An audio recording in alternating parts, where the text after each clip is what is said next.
Audio Jungle.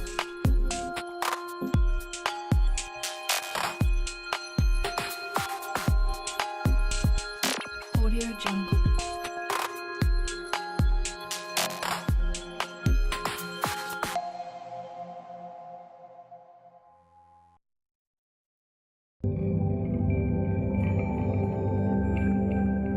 Audio Jungle.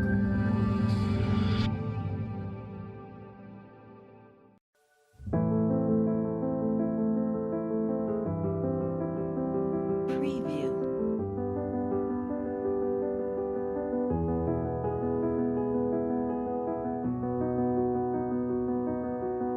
Preview.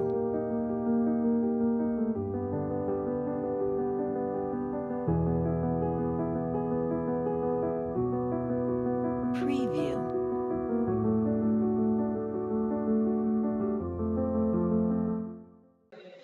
Bueno, colegas, buenos días. Estamos nuevamente con el desarrollo de casuísticas para docentes que postulan a ascenso de escala. Entonces nos habíamos quedado en la 14 casuística, vamos a continuar con la 15ª casuística.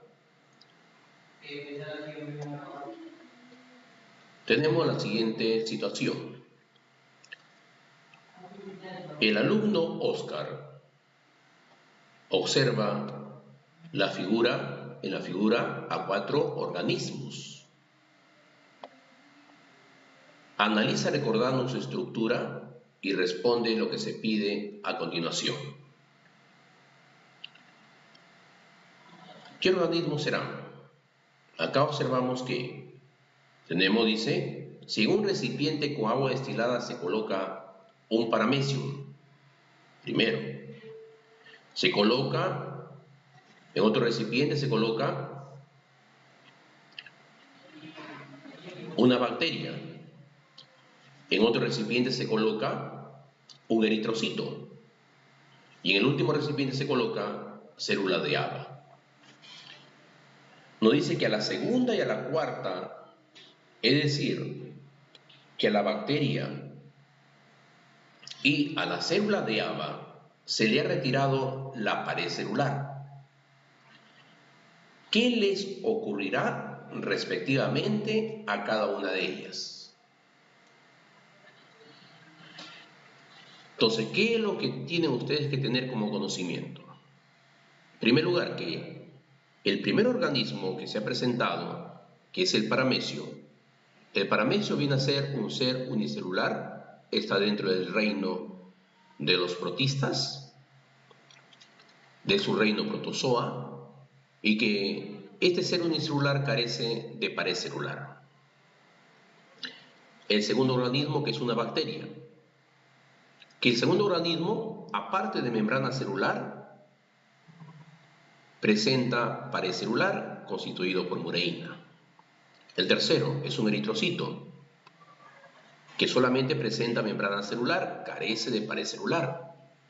Y el cuarto viene a ser una célula de haba. Las células vegetales, aparte de la membrana celular, presentan su pared celular celulósica. Entonces nos está diciendo acá de que a la segunda y a la cuarta célula, es decir, a la bacteria, se le ha quitado la pared celular. Entonces se le ha sacado ¿qué? La pared celular de mureína, y que a la cuarta célula se le ha quitado también su pared celular, es decir, que se le ha retirado su capa celulósica. Solamente se han quedado las 4 células con membrana celular. ¿Qué le ocurrirá a cada uno de ellos si se les coloca en agua destilada? Si se les coloca en agua destilada, el paramecio, por ejemplo, cuando su hábitat natural es agua de río, ¿qué va a pasar con su membrana celular? Entonces, el medio externo va a estar más concentrado o menos concentrado. Si lo colocamos al paramecio en un vaso con agua destilada, el medio externo va a estar menos concentrado y el más concentrado va a estar el medio intracelular. Por lo tanto, va a ingresar agua al paramecio a través de su citostoma, citofarín, que ingresará agua. Y va a llegar un momento en que ocurra estallido del paramecio. Ese fenómeno se le conoce con el nombre de lisis. En la bacteria, si la bacteria se hubiera conservado su pared celular y se ubicara en un recipiente también con agua destilada, simplemente como su pared celular estuviera intacta, no pasa nada. ¿Pero qué dice? Acá la pregunta, que se le retira la pared celular. Entonces el medio externo va a estar menos concentrado y el interior más concentrado. También va a ingresar a la célula bacteriana agua y va a ocurrir lisis. En el eritrocito carece de pared celular. Si el eritrocito lo colocamos en agua destilada, es decir, en un medio hipotónico, va a ingresar agua al citoplasma celular. Y va a suceder una situación tal que el eritrocito revienta su membrana celular. Ese fenómeno se le conoce con el nombre de hemólisis. Y al cuarto, ¿qué hubiera pasado si no se le hubiera retirado su pared celular? Simplemente hubiera ingresado agua a la célula vegetal, a la célula de Ava, hinchándose, haciéndose tanto urgente. Pero no dice así, dice que se le retira su pared celular. Entonces, al igual que el resto de células, ¿qué es lo que va a pasar? Se hincha tanto y revienta, porque se le ha retirado su pared celular. Entonces, ese fenómeno también se le conoce con el nombre de lisis. Entonces tenemos, la respuesta correcta sería letra B. La siguiente situación. La siguiente situación nos dice, la profesora Ximena va a trabajar en el laboratorio de biología. Tome en cuenta la siguiente rejilla sobre el material biológico, los instrumentos y los reactivos del laboratorio. Entonces, tiene la siguiente rejilla de conceptos, donde está uva, lugol, cloruros, suero de leche, reactivo de Benedict, almidón, maicena, reactivo nitrato de plata, glucosa. Entonces, si nos damos cuenta, hay tres cosas diferentes. Está el material biológico a analizar. ¿Qué se analiza? El alimento. ¿Qué más? ¿Qué se emplea para analizar? Un reactivo. ¿Y el reactivo qué va a identificar? Va a identificar moléculas. Entonces dice después de la rejilla, se le pide a determinados alumnos que examinen las biomoléculas presentes en determinado grupo de alimentos. Para poder dar respuesta, se debe de cumplir la siguiente fórmula: el alimento más el reactivo que se identifica. Ahora, la secuencia correcta de identificación, ¿cuáles serían? Entonces, nos vamos a la primera. El alimento uva. Para el alimento uva,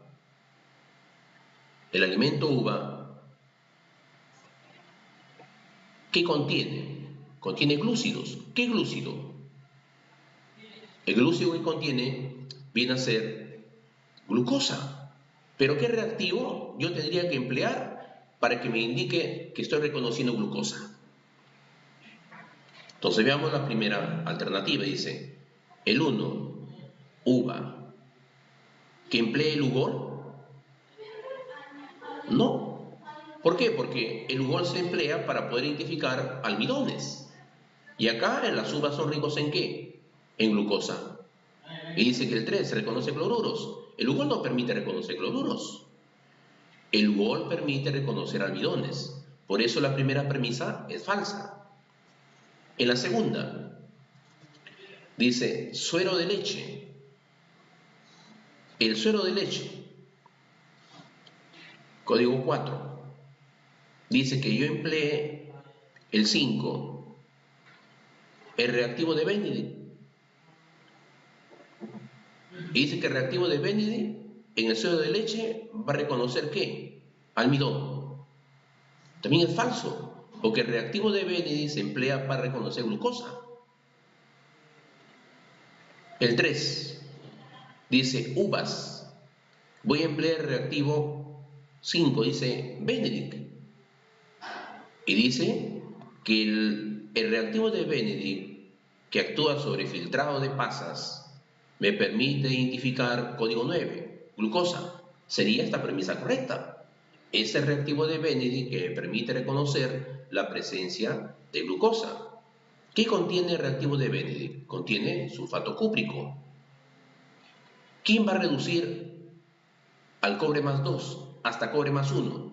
Lo va a reducir la glucosa. Es un azúcar reductor hasta cobre más 1. Entonces, esta premisa, la premisa 3 es correcta. El reactivo de Benedict sí permite reconocer la presencia de glucosa en filtrado de pasas o filtrado de uvas. La siguiente premisa, 4 dice, suero de leche. ¿Qué reactivo voy a emplear para reconocer en suero de leche? 2 dice, 2 ¿qué es? Lugol.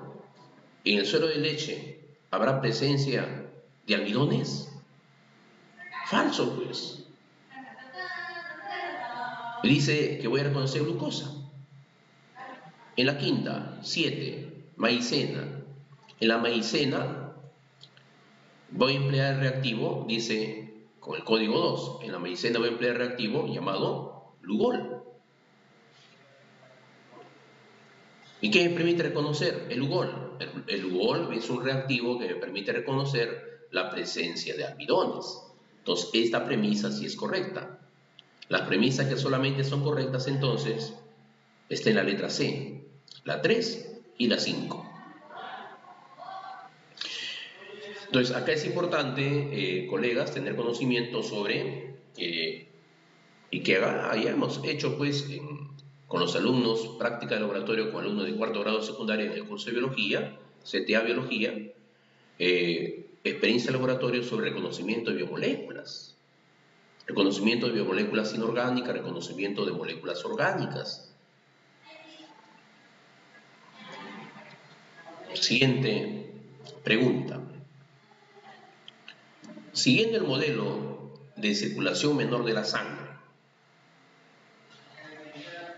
según esta pregunta, circulación menor de la sangre, y al costado tiene un gráfico. ¿Dónde empieza la circulación menor de la sangre? Entonces, ¿qué conocimientos están metidos en esta situación ahora? Los conocimientos comprometidos con esta situación es conocimiento sobre la circulación menor y la circulación mayor. Entonces dice, siguiendo el modelo de circulación menor de la sangre, dice que va desde el ventrículo derecho. Del ventrículo derecho, ¿quién va a salir? Del ventrículo derecho va a salir la arteria pulmonar con sangre venosa. De ahí se va a los pulmones. Hace intercambio de gases. Entonces la sangre venosa se transforma en sangre arterial y va a regresar al corazón a través de las venas pulmonares. ¿A qué cavidad del corazón? A la aurícula izquierda. Este es el circuito de la circulación menor de la sangre. Ahora dice, el modelo más adecuado que seguiría el alumno César para poder representar la circulación mayor de la sangre, ¿cuál sería? Si acá hemos partido del ventrículo derecho para la circulación menor de la sangre, del ventrículo derecho, ¿de dónde debemos de partir para la circulación mayor de la sangre? Debemos de partir, en este caso, del ventrículo izquierdo. Entonces, en el ventrículo izquierdo, ¿quién nace? Del ventrículo izquierdo va a nacer la arteria aorta. Sangre ya ha llegado a la aurícula izquierda. De la aurícula izquierda la sangre pasa al ventrículo izquierdo. Y en el ventrículo izquierdo, el vaso sanguíneo que sale con sangre arterial viene a ser la arteria aorta. La arteria aorta viene a ser el principal vaso sanguíneo que va a distribuir sangre oxigenada a cada una de las células del cuerpo. Y a su vez, la sangre arterial, ahora, a través de los capilares, se va a recoger sangre venosa, va a recoger el CO2. ¿Quién lo va a recoger? Los capilares. De ahí se conectan ¿con quién? Con la vena cava inferior, vena cava superior. ¿Y a qué cavidad del corazón va a llegar? A la cavidad del corazón de la aurícula derecha. Entonces, ¿cuál es el verdadero circuito? Parte del ventrículo izquierdo. Del ventrículo izquierdo sale la arteria aorta. De la arteria aorta llega a la aurícula derecha a través de las venas cavas. Listo. Entonces, el modelo más adecuado se encuentra en la letra D. Letra D.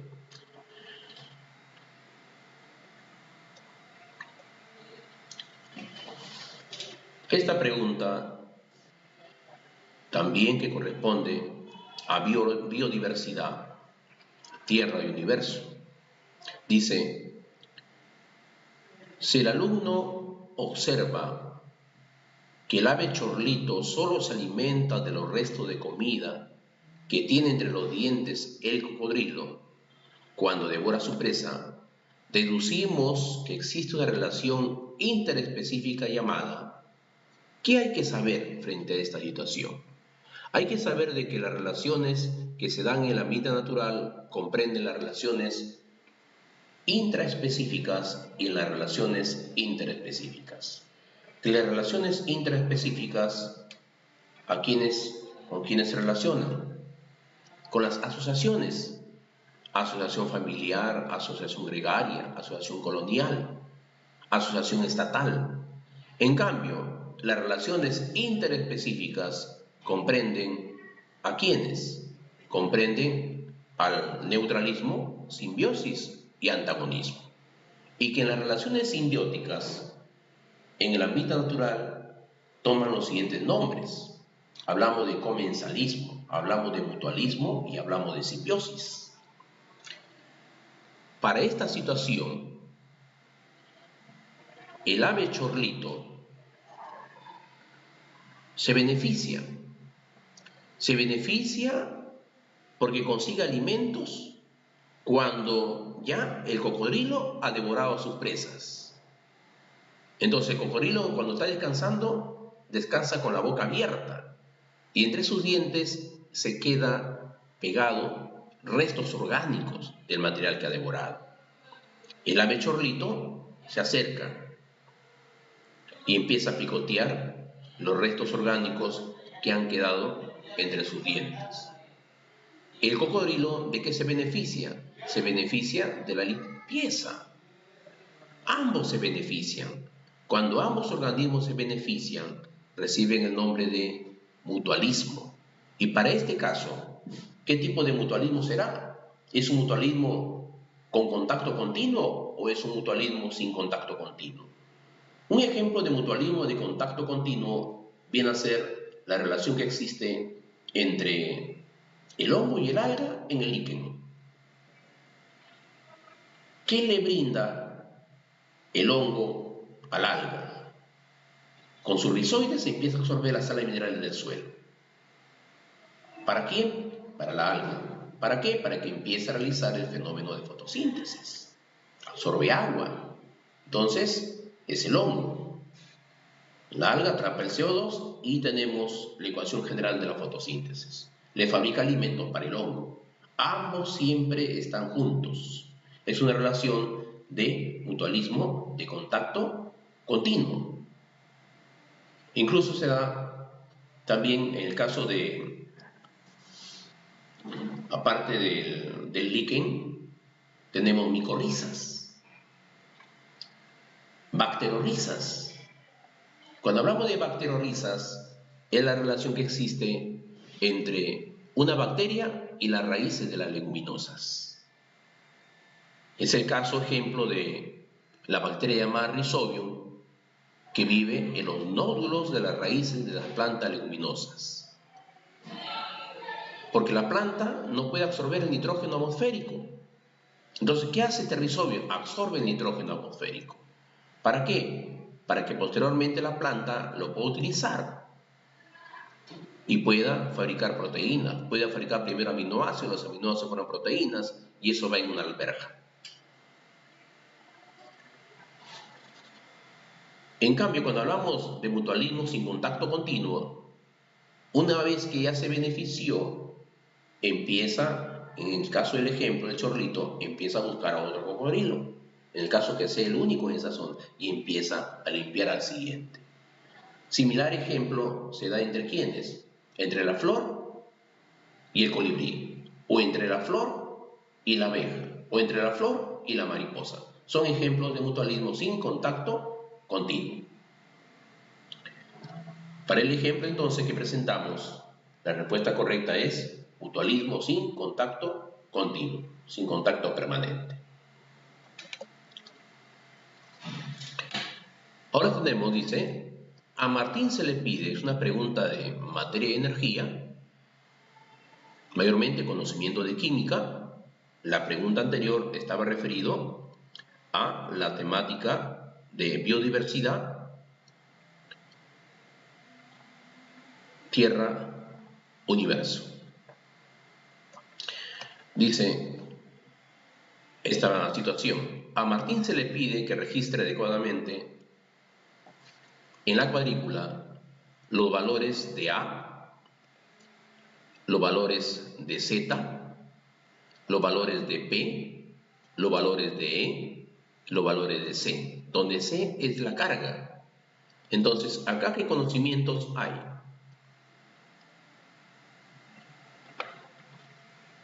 Pues vamos ampliando por acá. A, ¿qué significa? A significa número de masa. ¿Qué nos están dando? Un anión. En este caso el anión toma el nombre de anión cloruro. Este anión cloruro, ¿cuál es su número de masa? Este anión cloruro, el número de masa viene a ser 35. ¿Cuál es su número atómico? Su número atómico viene a ser 17. ¿P qué significa? P significa número de protones. E qué significa número de electrones y C significa la carga. Entonces ya sabemos qué significa A, número de masa, Z, número atómico. P significa número de protones. Para un elemento cargado, el número atómico es igual al número de protones, por lo tanto también será 17. Ahora, el número de electrones sí varía. ¿Por qué? Porque este elemento químico se encuentra en forma de anión. Y todo elemento químico que se encuentra en anión debemos de sumar su carga. Si el número atómico es 17, entonces, ¿qué significa ese menos 1? Que ha ganado un electrón. Entonces, acá, el número atómico normal, 17. Cuando se encuentra en forma de anión, gana un electrón. Ya no tendrá 17, sino tendrá 18 electrones. Y la carga en este caso viene a ser menos 1. ¿Qué nos pide? Dice, al llenar adecuadamente se tiene que la suma de los valores del número de masa, del número atómico, del número de protones y el número de electrones y la carga es de. Entonces acá sumamos 35, 52, 69, 87 y menos 1 tenemos 86. Es el valor numérico ya de la sumatoria de los valores que hemos hallado en el cuadro. Entonces ya tenemos la respuesta. Hasta aquí entonces es importante conocer que cuando un elemento se encuentra en forma de anión, debemos de sumar un más 1 o debemos de sumarle su carga. Y si se encontrara en forma de catión, tendríamos que restarle su carga. En la siguiente situación. En la siguiente situación, dice, Esta situación está en biodiversidad, tierra, universo, ciclos biogeoquímicos. Entonces pertenece esta pregunta a ciclos biogeoquímicos. Dice, el alumno Juan observa minuciosamente el esquema del ciclo del nitrógeno y su profesor Martín le pide que establezca el orden de los procesos.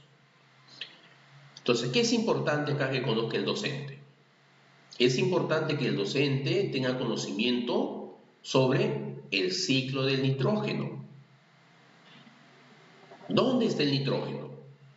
Dentro de los elementos químicos más abundantes del aire, el nitrógeno es el más abundante. Le sigue el oxígeno. Por eso nuestra atmósfera es respirable. Entonces tenemos el nitrógeno. El nitrógeno, de una u otra forma, tiene que ser fijado de la atmósfera. Entonces existen un conjunto de microorganismos, existen también un conjunto de procesos que se dan en el ciclo del nitrógeno. Entonces, en la atmósfera ya sabemos que se encuentra el nitrógeno molecular. ¿Cómo se llama el proceso de originar amoníaco partiendo del nitrógeno? Ese proceso toma el nombre de amonificación. Luego, la transformación del amoníaco en nitrito, luego en nitrato. ¿Qué nombre recibe? Ese proceso recibe el nombre de nitrificación. Ahora, la nitrificación comprende dos fases, la nitrosación y la nitratación. ¿Qué significa nitrosación? Nitrosación significa la conversión del amoníaco en nitrito. ¿Y qué significa nitratación? El proceso de conversión del nitrito en nitrato. Solo cuando se encuentra como nitrato, la sustancia nitrogenada puede ser utilizada, puede ser absorbida por las plantas. Las plantas entonces son organismos productores. A partir del nitrato es que se pueden formar en la planta aminoácidos. A partir de los aminoácidos, su polimerización puede originar proteínas, proteína vegetal. Esa proteína vegetal pasará a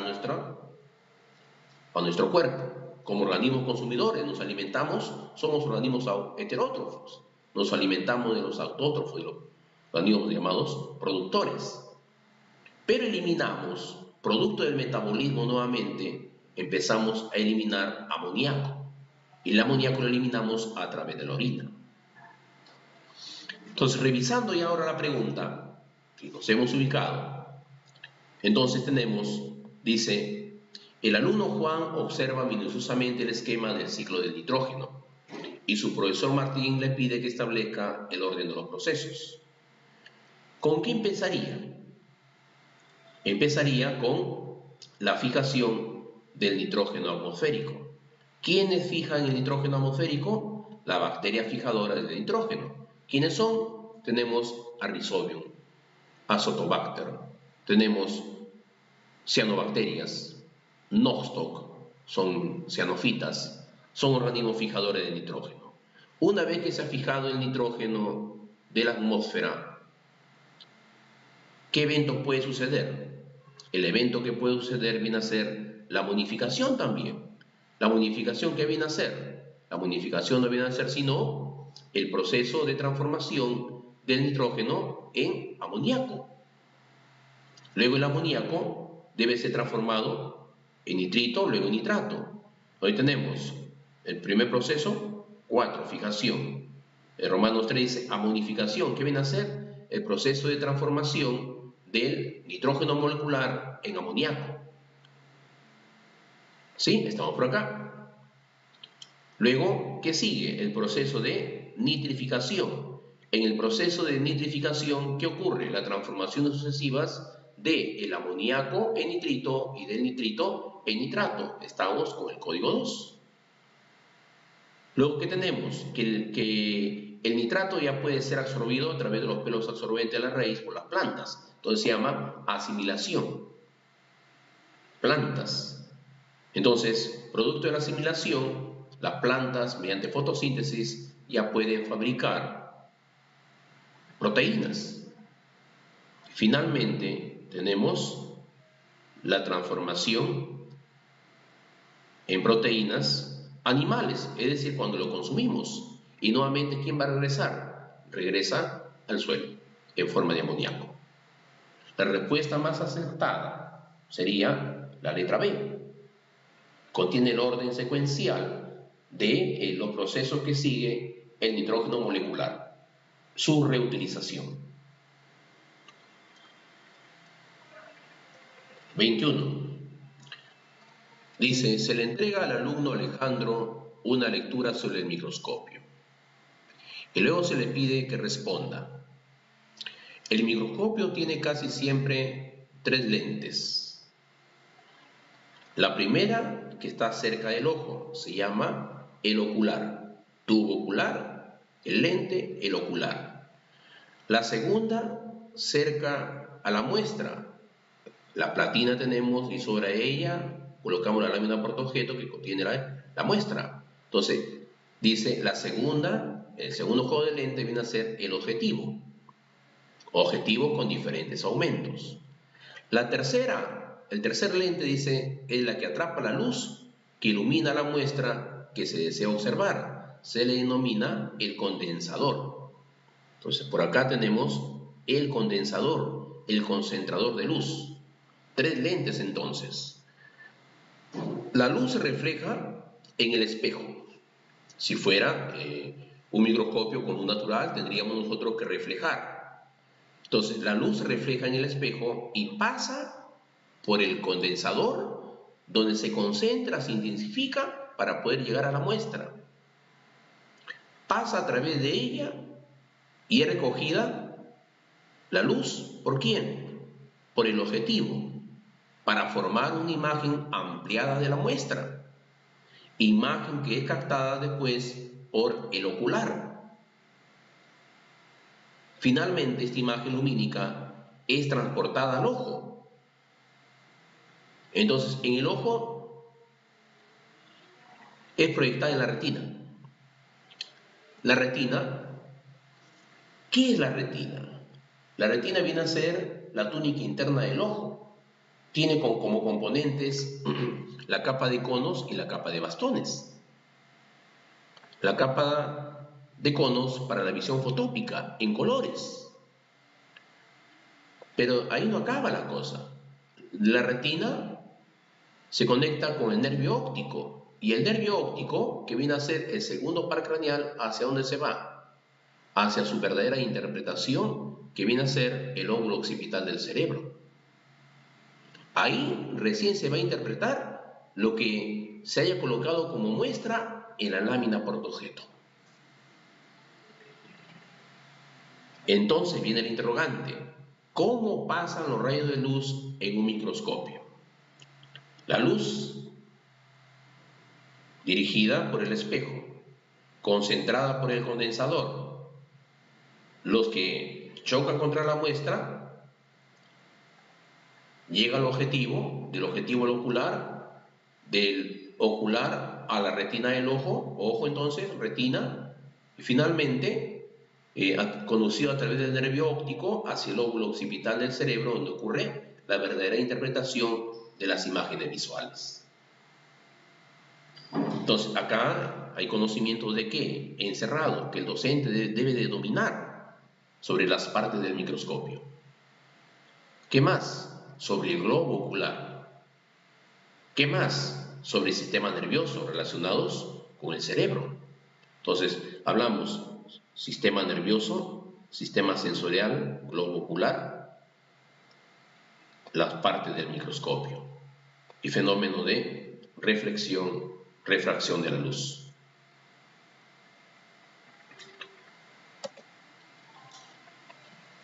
En la siguiente situación, bueno, esta pregunta ya pertenece a materia de energía.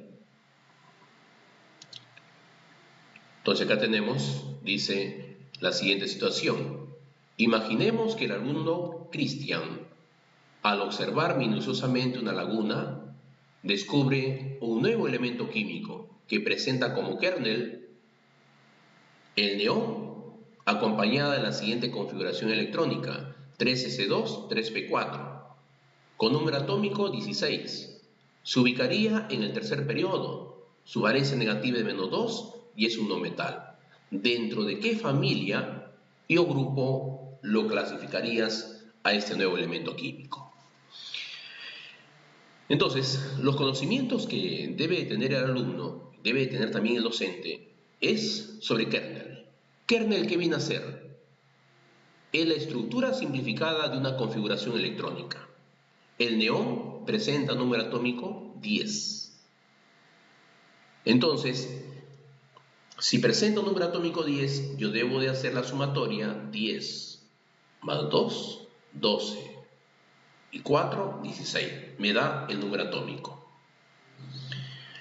La sumatoria de los electrones que se encuentran en los subniveles del último nivel me dan el número del grupo.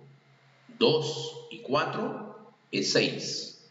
Ese entonces me da el número del grupo. El número del grupo, por tener su configuración electrónica final, acaba en S y en P. En los niveles S y el P, yo me doy cuenta que viene a ser un elemento representativo. Ahora, ¿a qué familia? Sería únicamente 3s2, sería únicamente del bloque S. Pero como tiene 3p4, significa que aún tiene incompleto el subnivel P. Entonces pertenece al bloque P, ese elemento químico. Y haciendo la sumatoria de los electrones de su último nivel, 2 y 4 son 6. Me da el número del grupo 6A. Yo no puedo pensar de que se trate del 6B. ¿Por qué? Porque la configuración electrónica no acaba en el subnivel D, ni siquiera en F. Entonces, del grupo 6A. ¿Y qué nombre toman la familia de los elementos del grupo 6A? Toma el nombre de familia de los anfígenos, familia del oxígeno o familia de los calcógenos. 3 nombres diferentes: familia del oxígeno, familia de los anfígenos o familia de los calcógenos. Entonces tendríamos como respuesta para esta pregunta. Entonces, el docente tiene que tener conocimiento que es kernel, tiene que tener conocimiento sobre las configuraciones electrónicas, tiene que tener conocimiento de que la valencia de un elemento se obtiene de restar el número del grupo por 8. ¿Cuántos electrones tiene que ganar para alcanzar el octeto electrónico? Porque nos indica que el último nivel tiene 6 electrones, pero debe de alcanzar el octeto electrónico, entonces le falta ganar 2 electrones. Y encima es un no metal. Debe tener conocimiento también sobre la clasificación de los elementos en los bloques S, P, D y F. También conocimiento quiénes son metales, quiénes son no metales, quiénes son metaloides. Bien, la respuesta a esta pregunta entonces viene a ser: los anfígenos pertenece al grupo 6A. Familia de los anfígenos, grupo 6A. En la siguiente situación, que corresponde al mecanismo de los seres vivos, y ahí les pido a ustedes en el temario de el estudio detallado de cada uno de los sistemas, de la función de relación, de la función de nutrición y de la reproducción. Entonces, se extrae la siguiente situación. Registra las diferencias entre miopía y la hipermetropía en un cuadro comparativo. Luego responde. Entonces nos dan algunas características. Lo que vamos a hacer acá es completar dicho cuadro y llegar a la respuesta. Entonces tenemos, si la miopía se corrige con lentes divergentes, la hipermetropía se corrige con lentes convergentes. ¿Ves acá? Se corrige con lentes convergentes. Ahora, ¿dónde se forma la imagen? En un hipermétrope la imagen se forma, dice, en un hipermétrope la imagen se forma detrás de la retina. La miopía se forma delante de la retina. Entonces, lo que tengo conocimiento es de que en un miope la imagen se forma delante de la retina, no llega ni siquiera a la retina. Entonces se forma delante de la retina. En cambio, en un hipermétrope, la imagen se forma detrás de la retina. Entonces acá la imagen se forma detrás de la retina. Detrás de la retina. ¿Qué otra característica diferencial en relación al diámetro antero-posterior del ojo? Que el miope, el diámetro antero-posterior del ojo es muy corto, todo lo contrario. Bien, como ya tenemos el cuadro relacionado a la hipermetropía, podemos llegar a la respuesta. Entonces, ¿se corrige con qué? Con lentes convergentes. El diámetro antero-posterior del ojo es muy largo y la imagen se forma detrás de la retina. Letra D. Conocimiento acá entonces sobre trastornos de la visión o enfermedades de la visión. Ahí está, hay que volver a revisar ahí: miopía, hipermetropía, la presbicia y el astigmatismo. ¿Qué viene a ser presbicia? Presbicia no viene a ser sino el cansancio de uno de los músculos que mueve, los músculos ciliares que desplazan el cristalino. Para la visión cercana o para la visión lejana, dependiendo dónde nos ubiquemos en un asiento para poder observar algo, entonces es el músculo ciliar el que va a desplazar al cristalino. La presbicia no es sino un defecto de la visión que se manifiesta conforme va avanzando la edad. Pasan los años, entonces el músculo ciliar para una persona, un paciente que tiene 40 años, 50 años, ¿cuántos años ha trabajado ese músculo? Los músculos desplazando al cristalino. La atrofia funcional conlleva a la enfermedad llamada presbicia. Está cansado y para ello entonces los músculos ya no pueden desplazar al cristalino y el periódico a veces hay que colocar a una distancia de 50, 60 o 70 centímetros para una buena visión de lo que queremos leer. Luego ya está la miopía, que viene a ser un trastorno de la visión también, una enfermedad en donde la persona tiene dificultades para poder observar de lejos. Las personas, sus alumnos deben de estar ubicados cercanos a la pizarra debido a que padecen de miopía. Y los que son hipermétropes, ellos sí pues pueden observar de lejos, pero tienen el problema de observar de cerca, todo lo contrario. Pasamos ahora a la siguiente situación, siguiente casuística. Dice, también esta pregunta pertenece a sistema muscular, función de relación, mecanismo de los seres vivos. Dice, el profesor Eduardo le muestra el siguiente gráfico a un alumno y le pide que reconozca los músculos de las extremidades superiores. Entonces, el docente debe tener conocimiento de los músculos de las extremidades superiores. Ha tenido que desarrollar temáticas sobre el sistema muscular. Luego le plantea la siguiente interrogante. En las siguientes regiones de las extremidades superiores, tales como el hombro, el brazo, el antebrazo y la mano, ¿qué músculos se encuentran? También es importante que el alumno sepa cuáles son las regiones de las extremidades superiores. Entonces, las extremidades superiores, sus regiones son el hombro, la región del hombro, la región del brazo, la región del antebrazo y la región de la mano. Los músculos que se encuentran en cada una de estas regiones vienen a ser el músculo deltoides, el hombro, el bíceps, el tríceps en la región del brazo, el pronador, el supinador a nivel del antebrazo, y tenemos los lumbricales para el desplazamiento de los dedos. Entonces, ¿la respuesta cuál sería?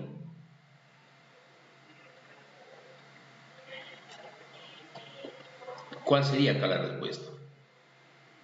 Entonces, ¿qué músculos guardan correspondencia con cada una de las regiones de las extremidades superiores? Del hombro, buclodeltoides, ¿correcto? El bíceps se encuentra en el brazo. En el antebrazo se encuentra el supinador, el pronador. Entonces ahí tenemos. Y finalmente en la mano se encuentran los lumbricales. La respuesta correcta a esta pregunta sería la letra D.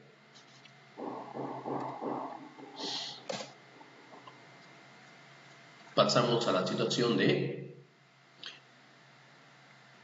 número 25. En ella se plantea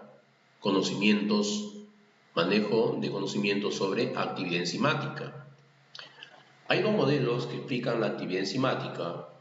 Hablamos del modelo de llave cerradura, Fischer, y el modelo de ajuste inducido de Koshland. Entonces dice acá la pregunta: al alumno Cristian se le pide observar e interprete el siguiente modelo plano sobre actividad enzimática, luego que complete y responda la siguiente pregunta. ¿Qué conocemos nosotros como actividad enzimática en primer lugar? Como actividad enzimática conocemos de que la enzima presenta su sitio activo. Ahí va a actuar ¿quién? Va a actuar sobre el sustrato. Entonces, una vez que se pegue el sustrato al sitio activo de la enzima, se formará el complejo enzima-sustrato. Y luego tenemos, después de haberse formado el complejo enzima-sustrato, la enzima se separa, queda inalterada, pero la que se modifica viene a ser el sustrato. Entonces, de él obtenemos el producto 1 y el producto 2. En el ejemplo podemos dar la enzima llamada sacarasa, rompe a la sacarosa, primero entonces la enzima, sacarasa, el sustrato, sacarosa, complejo, sacarasa, sacarosa. Sacarasa se separa, la enzima, y los productos que se obtienen de la sacarosa son la fructosa y la glucosa. Fructosa y glucosa. Entonces, este modelo, como se está observando, vemos de que no ha cambiado la forma geométrica de la enzima.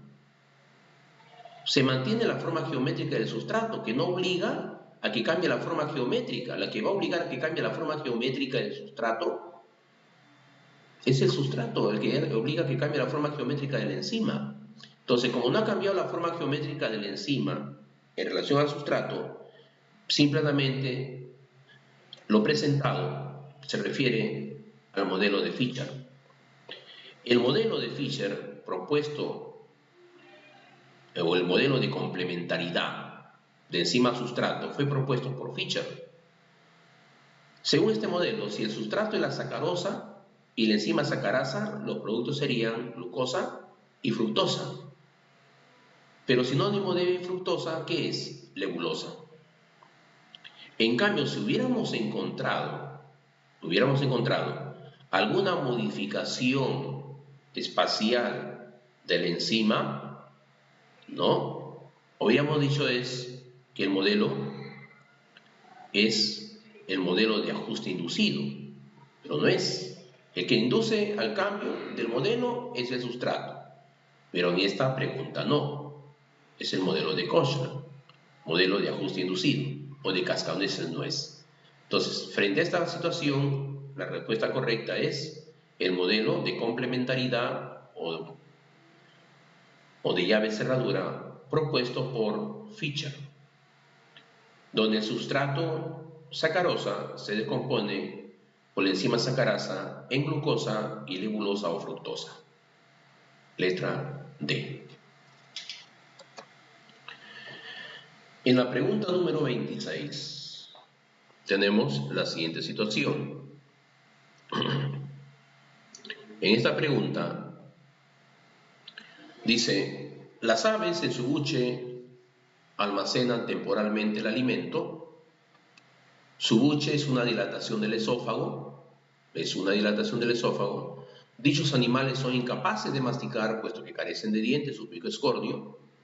Tienen que estar tragando piedras para que puedan triturar las semillas que ingieren.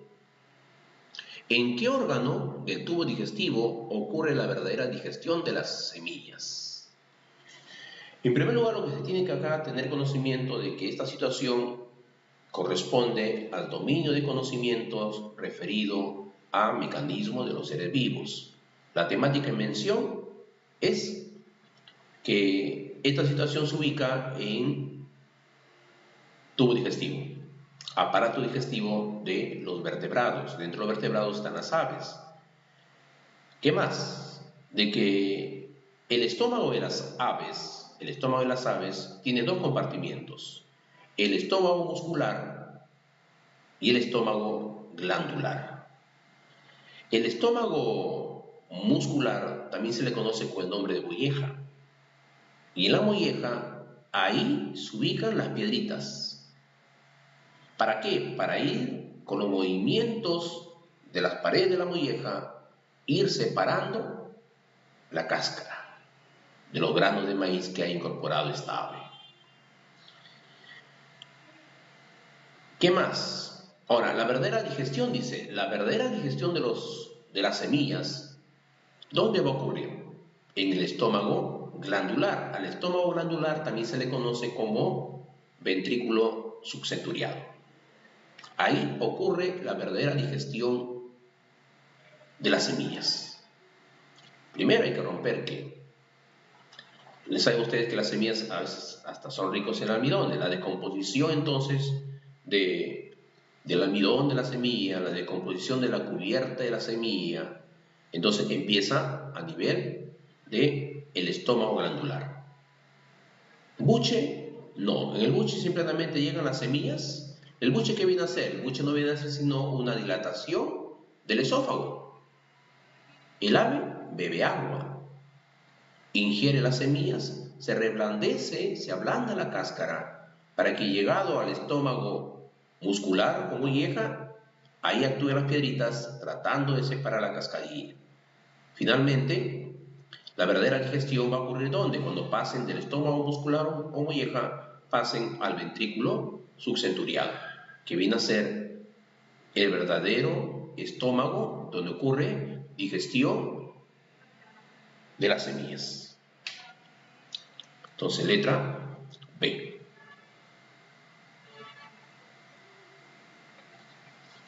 Y estamos en la siguiente situación. Pertenece al sistema esquelético, mecanismo de los seres vivos, función de relación. Entonces tenemos la siguiente situación. Dice, de un ataúd que transportaba cierta cantidad de huesos, cayeron dos parietales, dos malares, un axis, un coxis, dos costillas falsas, un omóplato, un pisiforme, un fémur, un calcáneo y un ilíaco. Al clasificarlos, descubre que vamos viendo que de las premisas que se presentan, cuáles son verdaderas. Dice, 6 huesos pertenecen a la cabeza. ¿Será cierto eso? Veamos. Solamente encontramos que son huesos de la cabeza ósea comprende el cráneo y la cara. Entonces, veamos, 2 parietales sí pertenece a la cabeza ósea, 2 malares también pertenece, total 4. ¿Y qué nos dice la premisa? Que son 6, falso. Premisa 2. La premisa 2 dice, la premisa 2, 4 huesos pertenecen a la columna vertebral. ¿Será cierto eso? Veamos. 4 huesos pertenecen a la columna vertebral. Vemos pues la columna vertebral. ¿Quiénes son? Huesos, el axis, el coxis. Solamente tenemos 2. Y acá que dice la premisa que son 4. Falso. ¿Ah? Falso. Entonces tenemos que esa premisa es falsa. Tercera premisa. La tercera premisa dice, un hueso pertenece a la pierna. ¿Cuáles son los huesos de la pierna? Acá tenemos la región del muslo y la región de la pierna. ¿Quiénes son la tibia y el peroné? Veamos. De la pierna solamente vemos fémur, pero el fémur no pertenece a la pierna, pertenece al muslo. Entonces, falso. Entonces acá el alumno o el docente que carece de conocimiento de cuáles son las regiones de las extremidades inferiores va a errar. El otro, el calcáneo pertenece al tarso. El calcáneo viene a ser un hueso que pertenece al tarso. Es cierto, el tarso presenta, hablamos tarso, metatarso y dedos, presenta 7 huesos en relación al carpo que presenta 8 huesos. Entonces, cierto, el calcáneo pertenece al tarso. Y un pisiforme dice pertenece al carpo. Cierto también el pisiforme. Entonces, a nivel del carpo, el carpo viene a ser la región de la muñeca. En la región de la muñeca se encuentra el trapecio, trapezoide, hueso grande, hueso ganchoso, el escafoide, semilunar, piramidal y pisiformes, 8 huesecillos. Entonces, el pisiforme sí pertenece a la región del carpo muñeca. Entonces, las premisas solamente que son ciertas, tenemos la premisa 4 y la premisa 5. ¿Cuál fue lo importante? Que conozcamos la distribución de cada uno de los huesos a nivel del esqueleto humano. Cabeza ósea, tenemos esqueleto axial. El esqueleto axial está formado por la cabeza ósea, columna vertebral, jalba torácica. Luego tenemos las extremidades. Entonces tenemos la cintura escapular el hombro, extremidades superiores. Luego tenemos la cintura pélvica, extremidades inferiores. No olvidarse de las regiones que se encuentran en cada una de ellas.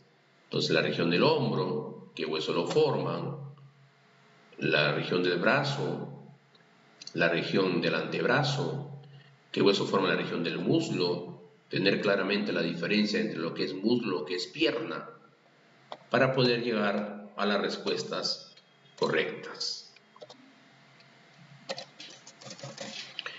Y tenemos ahora nuestra última situación. Con eso me despido por ahora. La última situación dice: observa e interpreta el siguiente gráfico sobre la correspondencia entre el ciclo ovárico y el menstrual. Luego dice, según el gráfico, las hormonas 1, 2, 3 y 8 se denominan respectivamente, es decir, ¿cómo se llama la hormona? Del numeral 1, del numeral 2, del numeral 3 y del numeral 8. Entonces, analizando el gráfico, interpretando el gráfico, encontramos que la hormona número 1, el que determina la ovulación, toma el nombre de hormona luteinizante. ¿Qué conocimientos están encerrados en esta casuística?